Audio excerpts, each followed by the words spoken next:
آج کی اس رات کے برکت کے بارے میں اگر بتا دوں تو لوگوں کو یقین نہیں ہو رہا کہ اس رات کی یہ فضیلت ہے، یہ برکت ہے۔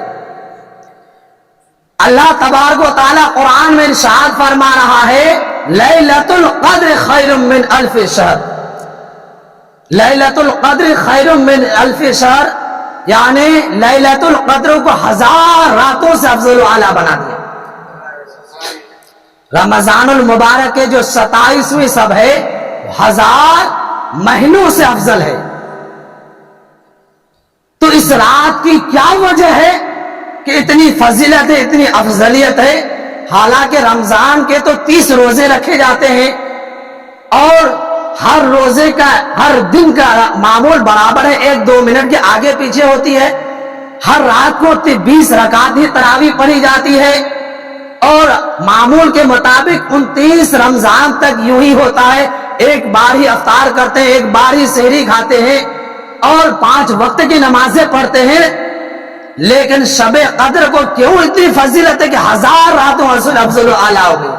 تو بارگاہ خداوند سے آواز آتی ہے کہ اس رات کو ایک نسبت ملی ہے، ایک فضیلت ملی ہے۔ وہ کیا نسبت ہے؟ تو فرمایا کہ اس رات میں میرا قرآن اترا۔ رب فرما رہا ہے کہ اس رات کو جو فضیلت ملی ہے، اس رات میں میرا قرآن اترا۔ تو جس رات میں قرآن اترا وہ رات 1000 مہینوں سے افضل و اعلیٰ ہوئے۔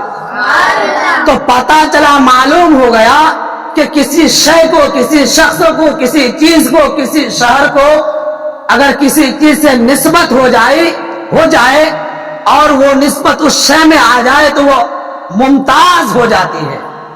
تو اب ذرا اندازہ کریں، غور و فکر کریں کہ قرآن اترا کس پر؟ آقا کریم صلی اللہ تعالی علیہ وسلم پر۔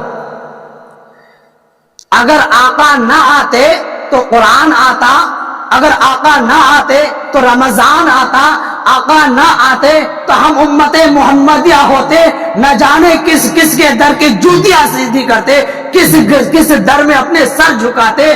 تو یہ تمام نعمتیں، یعنی ہمارا مسلمان ہونا، نماز کا فرض ہونا، روزے کا فرض ہونا، حج کا فرض ہونا، یہ تمام نعمتیں جس نعمت کے صدقے میں ملی ہے تو وہ جس آقا کریم صلی اللہ تعالی علیہ وسلم کے صدقے میں ملی ہے، تو جس گھڑی میں، جس مہینے میں، جس لمحے میں آقا کریم صلی اللہ تعالی علیہ وسلم کی ولادت ہوئی تو اس لمحے کا عالم کیا ہوگا مسلمان؟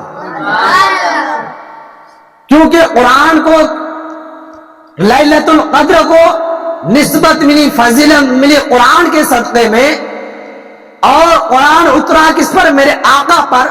تو جس گھڑی اور جس لمحے میں میرے آقا کریم صلی اللہ تعالی علیہ وسلم کی ولادت ہوئی، جس کے لیے اللہ تبارک و تعالیٰ نے ڈوبے سورج کو پلٹا دیا، جس کے لیے اللہ تبارک و تعالیٰ نے چاند کو 2 ٹکڑے کر دیا، جن کے لیے اللہ تبارک و تعالیٰ نے جنت کو سجایا اور دوزخ کو بنایا کہ اے محبوب جو تیری سنتوں پر عمل کرے گا وہ جنت میں جائے گا، اور جو تیری سنت کے مخالفت کرے گا وہ جہنم میں جائے گا۔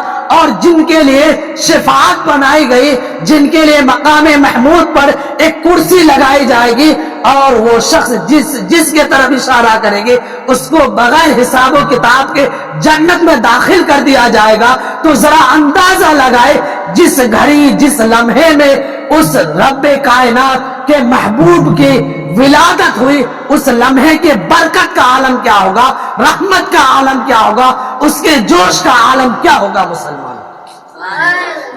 اس لیے میں کہتا ہوں کہ قرآن کو، رمضان کو جو فضیلت ملی ہے قرآن کے صدقے میں، اور قرآن اترا صاحب قرآن کے صدقے میں، تو جس گھڑی، جس لمحے میں صاحب قرآن کی ولادت ہوئی وہ وقت یقینی طور پر 1000 رمضانوں سے افضل و اعلیٰ ہے۔